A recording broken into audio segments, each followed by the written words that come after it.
ସିଏ ତିନିଟା ଶକ୍ତି ଏବେ ବାହାରିଛନ୍ତି ବୁଝିପାରିଲେ କି ବେଳେ ବେଳେ ଶକ୍ତି ବାହାରିବା ଦରକାର ନିଶା ମହାରଣାଙ୍କୁ ବି ମୋର ସାଲ୍ୟୁଟ୍ ରାଣୀ ପ୍ରିୟଦର୍ଶିନୀ କି ସାଲ୍ୟୁଟ୍ ରାଣୀ ପଣ୍ଡାଙ୍କୁ ବି ସାଲ୍ୟୁଟ୍ ତିନିଟା ଶକ୍ତି ବାହାରିଛନ୍ତି ତାଙ୍କ ପିରିୟଡ଼ ଅନୁସାରେ ସେ ଶକ୍ତି ତିନିଟା ଆସିଛନ୍ତି ପୁଣି ତାଙ୍କ ଭିତରେ ଚାଲିବ ଆଉ ଶକ୍ତିଙ୍କ ସହିତ ରୁଦ୍ରର ସମ୍ପର୍କ ଭାରି ଭଲ ଥାଏ ଆପଣ ଜାଣିଥିବେ ମୋ ନାଁ ରୁଦ୍ର ମୁଁ କେତେ ଦିନ ସେ ଶକ୍ତି ମାନେ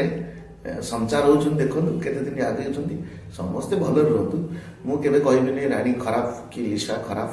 କାରଣ ରାଣୀଙ୍କ ସହିତ ମୁଁ ବ୍ୟକ୍ତିଗତ ମିଶିଛି ରାଣୀ ଇଜ୍ ଭେରି ୱେଲ୍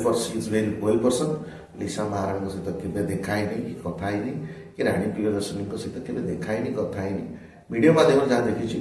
ତିନି ଜଣ ବହୁତ ତାଙ୍କ ଜାଗାରେ ସିଏ ଅଛନ୍ତି ଆମେ ତାଙ୍କୁ ନେଇ ଚର୍ଚ୍ଚା କରିବା ଠିକ୍ ହେବନି ମୋ ଡ୍ୟାନ୍ସ ଗ୍ରୁପରେ ଯାହାଙ୍କୁ ମୁଁ 150 ଟଙ୍କା ଦେଇ ଡ୍ୟାନ୍ସ କରାଉଥିଲି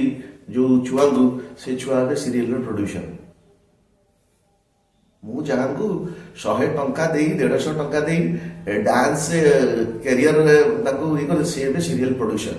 ତେଣୁ ମହାପ୍ରଭୁଙ୍କ କୃପା ହେଲେ ସବୁ କିଛି ହେଇପାରିବ ଯେଉଁମାନେ ପ୍ଲେଟ୍ ପୋଛୁଥିଲେ ମାନେ ଡାଇରେକ୍ଟର ପ୍ରଡ୍ୟୁସର ମାନଙ୍କର ପ୍ଲେଟ୍ ପୋଛୁଥିଲେ ଯାହାଙ୍କୁ ସ୍ପଟ ବୟ ଆମେ କହୁ କି ଟିମ୍ର ସେମାନେ ଗୋଟେ ଇଏ ଖାଇସାରିଲା ପରେ ବାସନ ବାଜୁଥିଲେ ସେ ଆଜି ବି ପ୍ରଡ୍ୟୁସର ଆମେ ବି ଯେତେବେଳେ ପଛରେ ଠିଆ ହେଇକିରି ଡ୍ରାମା ଫାମାରେ ନାଚୁଥିଲୁ ଲୋକମାନେ ଆମକୁ କହୁଥିଲେ ନାଚ ବାଲା ଏଇଟା କ'ଣ ମହାପ୍ରଭୁଙ୍କ କୃପା ହେଲା ଆମେ ଆଜି ଏ ସିଟ୍ରେ ବସିଛୁ ତେଣୁ ମହାପ୍ରଭୁଙ୍କର ଯାହା ଉପରେ କୃପା ହେବ କୃପା ନେତ୍ରରେ ମହାପ୍ରଭୁ ଦେଖିବେ ରାଣୀ ପଣ୍ଡା କ'ଣ କାହାକୁ ନେଇ କେତେବେଳେ ସେ ମୁଖ୍ୟମନ୍ତ୍ରୀ କରିଦେବେ ସେ ଭବିଷ୍ୟତ ତ କେହି ଜାଣିନାହାନ୍ତି ନା ତେଣୁ ମହାପ୍ରଭୁ କୃପା ତା ଉପରେ ଅଛି।